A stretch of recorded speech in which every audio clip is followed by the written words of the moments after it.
Como eu tenho dito, associar ao jogo posicional o período de insucesso do Flamengo numa partida é desconhecimento ou má vontade. Espero que com esse vídeo possamos descartar uma dessas opções.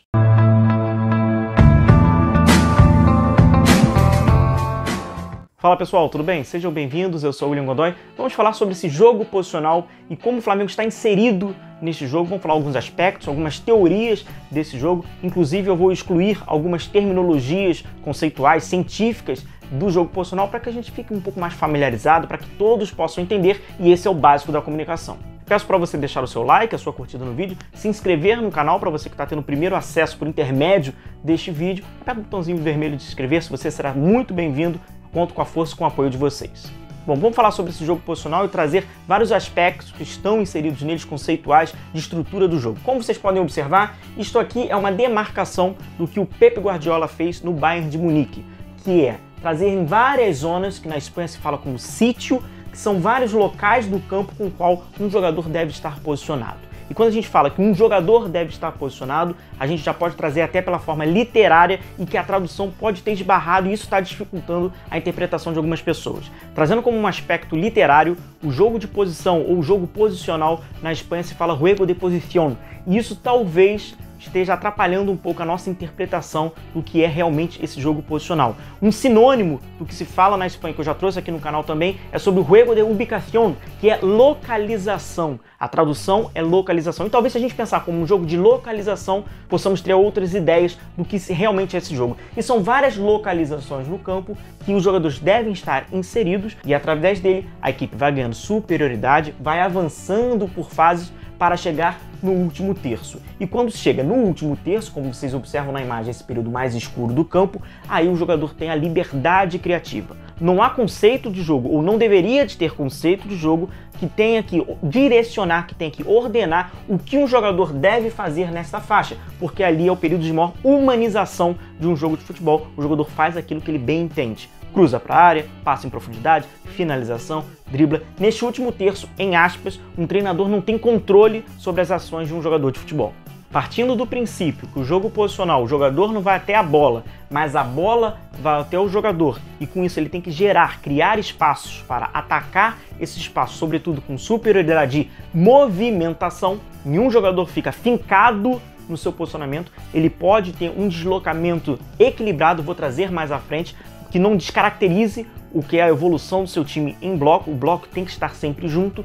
Então esse jogo posicional tem essa questão de avançar por fase e é evidente que não é um estilo de jogo muito simples. É complexo porque precisa de assimilação coletiva dos jogadores. É como eu digo, já falei algumas vezes aqui no vídeo. Existe a partida de futebol que todos nós estamos vendo, de 90 minutos, essa que vale ponto e essa que ergue taça. Mas existe um mini-jogo dentro desse jogo que a gente acaba observando, um jogo invisível com o qual os jogadores da própria equipe eles se correlacionam. Então eles acabam interferindo diretamente e indiretamente numa indução da movimentação. A sua movimentação é interferida diretamente pela movimentação do companheiro para que esse bloco vá avançando e a bola termina no ponto final. E a premissa básica do jogo posicional é ter profundidade. Afinal, ele precisa chegar na meta do adversário. Essa é uma premissa que todos os esquemas táticos deveriam de ter, com salvo algumas exceções daqueles times que entram em campo para não perder. Mas a profundidade, ela é básica, o jogo posicional tem isso, além da amplitude. Então a gente vai ver muita amplitude, porque a amplitude faz abrir espaços, e eu vou falar um pouquinho mais à frente sobre os espaços inseridos no jogo posicional. A gente observa no Flamengo, é o Gustavo Henrique abrindo pelo lado direito, já no campo de ataque, e a gente vê o jogador do Flamengo bem aberto pelo lado esquerdo, é o Bruno Henrique, dando bastante amplitude, assim como pelo lado direito, que é o Isla, que é o que o Flamengo posiciona. Os jogadores bem abertos na sua organização ofensiva, buscando essa amplitude, e o Pedro dá a profundidade. Falando de organização ofensiva, é um asterisco que eu posso trazer mais à frente, que algumas pessoas acabam se complicando. Ataque posicional e jogo posicional não é a mesma coisa e não necessariamente eles estão correlacionados. A terminologia posicional pode acabar induzindo a pessoa a interpretar de que jogo posicional e ataque posicional fazem parte do mesmo conceito. É possível uma equipe jogar no jogo posicional e não ter um ataque posicional, beleza? Bom, uma palavra que a gente acaba repetindo e falando bastante dentro do jogo posicional é espaço. Porque o espaço ele tem que ser criado, ele tem que ser aproveitado, ele tem que ser atacado. Existem métodos para se criar o espaço. E existem 4 espaços no jogo posicional. O primeiro espaço é o jogador para a bola, espaço 1. As costas do jogador para trás, é o espaço 2. O jogador possuidor da bola para o seu oponente, é o espaço 3, e as costas do oponente para trás, é o espaço 4. Então você tem que atacar principalmente as costas do oponente e se preocupar com o possuidor da bola para ele. Então nesses dois espaços você cria mecanismos facilitadores para explorar e assim você vai avançando. Por exemplo, troca de passes rápidas, um jogador mais cadenciador, como por exemplo o Everton Ribeiro, ele vai segurando para gerar um espaço nas costas do lateral para que o Isla dê a profundidade e ataque esse espaço. É uma outra forma. O terceiro homem é um método muito utilizado. Vou falar sobre o terceiro homem, que é esse conceito do homem livre. São mecanismos que exploram esses 4 espaços. E na fase de construção, na fase de transição e na organização ofensiva, fazer triângulos, que é você tentar povoar ao máximo e aproximar os seus jogadores numa faixa de campo, ela é fundamental para te dar superioridade e para conseguir vencer duelos coletivos. Como, por exemplo, Bruno Henrique bem aberto pelo lado esquerdo, o Gerson mais à frente e o Filipe Luís vindo por trás. Há este triângulo e a gente vai ver que existe a movimentação. Os jogadores não vão ficar parados esperando a bola chegar neles. Como, por exemplo, eu já trouxe aqui no canal. Quem já está mais familiarizado com o canal, com as ilustrações pós-jogo de análise, já sabe mais ou menos como é que a gente trabalha por aqui. Nesta questão, é o Ramon bem aberto pelo lado esquerdo, o Bruno Henrique no entre linhas e o René. O que a gente vai ver é uma movimentação entre esses jogadores para induzir o adversário que está marcando por zona, criar possibilidades de espaço. O Bruno Henrique, que já estava no entre linhas, caiu pelo lado esquerdo, trocou de lugar com o Ramon, chegou o René, que estava um pouco mais no meio espaço, veio pelo lado esquerdo, então há desmarques de apoio equilibrado. Então quando alguém fala que o jogo posicional, o jogador fica estático, parado no campo e é fácil para marcar, não. Ele pode fazer, ele tem a liberdade para fazer um desmarque de apoio equilibrado e baixo. Um outro exemplo é o Flamengo mais uma vez atacando o adversário, próximo à intermediária ofensiva, que a gente vê um grupo de densidade ofensiva e a gente vê vários triângulos, né? Vários circuitos associativos, que é exatamente isso que preza o jogo posicional. Os jogadores próximos tendo o Gerson no epicentro da jogada. Agora eu trago para vocês o espaço na organização ofensiva. Ele é setorizado em 5 partes: espaço de força, meio espaço, espaço de habilidade, respectivamente. Meio espaço e espaço de força. É fundamental você agrupar jogadores com essas características de força, velocidade e habilidade mais ao centro e aqui no meio termo, no meio espaço, para que você consiga conduzir a sua equipe na organização ofensiva de uma forma mais apropriada. Como, por exemplo, podemos ver nessa organização ofensiva do Flamengo. Ao centro, no círculo vermelho, Gerson, um típico jogador de habilidade, apesar de também conseguir ter força e velocidade. Mas o que caracteriza o seu jogo é no circuito, é no processo de habilidade. No corredor central, junto com a Arrascaeta, que é um típico jogador de habilidade, um camisa 10, joga na zona 14. E mais aberto pelo lado esquerdo, no círculo amarelo, é o Bruno Henrique, jogador de força e velocidade. Então a gente consegue já segmentar em 3 partes, o que é o espaço de força, o espaço de habilidade e aqui pelo lado direito o espaço de força, que é composto pelo Everton Ribeiro, que não tem a característica de profundidade, é um jogador de habilidade, mas por isso ele ser um jogador canhoto, ele trabalha no meio espaço. Então é habitual a gente ver o Everton Ribeiro trazendo para a perna canhota, centralizando um pouco mais o jogo para abrir o espaço de força para o seu companheiro chileno Isla. Essa aqui é uma ilustração da prática do que acontece nesse Flamengo, que traz o Everton Ribeiro para esse meio espaço ou para o espaço de habilidade, que abre um corredor enorme para o Isla dar essa profundidade pelo lado direito, pelo espaço de força. Concentrou o adversário numa zona, num bloco de pressão ao centro, abriu um espaço, ataca aquele espaço que está aberto. Bom, então agora eu vou trazer para vocês um princípio que é muito utilizado a partir do momento que você quer buscar superioridade, que você quer avançar, quebrar as linhas do adversário, que é o terceiro homem e o homem livre. Também há uma certa confusão, porque não necessariamente o homem livre é o terceiro homem. Geralmente ele é o terceiro homem, mas não necessariamente, não estão tão correlacionados assim, beleza? Como a gente pode observar, o início da construção da equipe vermelha, construção da organização ofensiva. O zagueiro pelo lado esquerdo é o camisa 4, ele quer dar essa bola para o camisa número 5, o seu volante, para dar o início dessa quebra das linhas. Porém, a linha de passe dele está sendo marcada pelo atacante, que é o camisa número 9. O que eles fazem?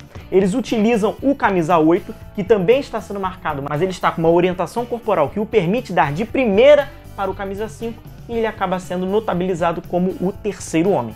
Primeiro homem, possuidor de bola, tocou para o camisa 8, que deu de primeira para o segundo homem e acabou atingindo o homem livre, que é o volante que acabou sendo o terceiro homem, que agora está num período de transição de quebra de linhas tendo o espaço e vai iniciar a organização na linha intermediária. Vamos lá para mais um exemplo gráfico. O camisa número 5, o volante é o possuidor da bola, mas ele quer que essa bola chegue para o camisa número 11. Vamos imaginar que esse camisa número 11 ele tem a superioridade qualitativa, um jogador muito habilidoso que no confronto de 1 contra 1 normalmente ele vence os duelos. Ele utiliza o camisa número 9 para fazer esse desmarque de apoio, ele vai vir pelo lado esquerdo para ter a possibilidade para entrar na linha de passe do camisa número 5 e ele já vai dar de primeira para o camisa número 11. Mais uma vez, ninguém está parado, ninguém está estático dentro do campo. Bom, e antes de nós avançarmos nesse conceito do jogo posicional e também falar da questão defensiva, porque jogo posicional não é só organização ofensiva, também é organização defensiva, eu trago como exemplo aquele Barcelona que, na minha interpretação, é a excelência máxima da execução do que é o jogo posicional. E como vocês podem ver, o Xavi está posicionado próximo à área, de costas, fazendo o trabalho de retenção para que a linha que está atrás dele, de Iniesta e Lionel Messi, façam esse jogo associativo. Algumas pessoas viriam essa imagem e imaginariam que o Barcelona foi para o intervalo e os jogadores se reuniram e falaram: não vamos mais seguir o que o Pep Guardiola está falando, porque ele fala para a gente ficar parado. Então o Xavi, que é um dos maiores executores desse jogo posicional, ele está aqui de pirraça, posicionado mais à frente, porque não pode se movimentar. Ele tem que ficar parado no campo. Obviamente não é isso. Então ele está aqui dando essa possibilidade nesse desmarque de apoio para que o Lionel Messi faça esse jogo de construção pelo meio. Um outro jogador que está posicionado como um 9, que não era um 9, mas estava como um 9, é o Pedro, para também fazer esse apoio e tentar ainda mais desorganizar a defesa adversária. E o Daniel Alves, que acabou saindo da zona de marcação, saindo do seu espaço de força, caindo para o meio espaço. Uma outra questão que a gente fala do terceiro homem, do homem livre. O jogador ele tem que buscar ser o homem livre, ser o homem livre e se reconhecer como homem livre, para que ele dê mais possibilidades, para que nesse circuito associativo ele consiga ajudar na ideia coletiva e individual dos seus companheiros. Agora entramos na fase da organização defensiva. Sim, o jogo posicional também pensa em se defender. É necessário. Pressão na bola é uma característica do jogo posicional. Afinal, quanto mais a bola você tiver, mais você vai pautar o seu jogo, e o jogo posicional ele obriga o possuidor da bola a ser o protagonista da partida. Então quem tem este conceito vai querer ser o protagonista, e para isso você tem que recuperar a bola o mais rápido possível. Métodos para se recuperar a bola de uma forma mais rápida é ter a pressão na bola. Como por exemplo, nesse lado direito, quando vinha avançando a equipe do Corinthians, o Felipe Luiz, o Gerson e o Thiago Maia pressionaram o Luan, que era o portador da bola, diminuindo as suas possibilidades de avanço. Uma outra ideia na organização defensiva é, no seu campo de ataque, você já fazer uma marcação. Você tem a opção de fazer aquele famoso counter press ou gegenpress press. Você pode marcar individualmente, ativamente, o possuidor da bola, ou você marca as possibilidades, você marca a linha de passe desse jogador. Aqui, como por exemplo, nós temos a relação futuro receptor-marcador. O Flamengo, além de estar marcando com o Bruno Henrique, o jogador que tem a posse da bola, os seus companheiros já estão marcando os futuros receptores, as linhas de passe, e aqui obriga o jogador adversário ou dar um chutão, ou ele tentar forçar uma jogada na qual ele vai esbarrar nessa zona que o Flamengo acabou pressionando da bola. Pessoal, esses foram alguns dos exemplos na organização ofensiva e defensiva deste jogo posicional do Dome. Não vou fazer jus de valor se está dando certo, se não está, se é bom, se é ruim, se é certo ou se é errado. Este é o jogo posicional, estes são os conceitos, é evidente que eles devem ser aprimorados e é evidente que não é um jogo simples de ser executado. Precisa do trabalho, de muita repetição, assimilação, convencimento e prática. Na prática a gente acerta e a gente erra. Pessoal, eu vou encerrando o vídeo por aqui, espero que vocês tenham gostado, espero ter sido compreendido, agradeço a paciência de vocês, peço para vocês deixarem o like, espalharem o link para me ajudar aqui no canal, valeu? Um forte abraço a todos vocês e tchau, tchau!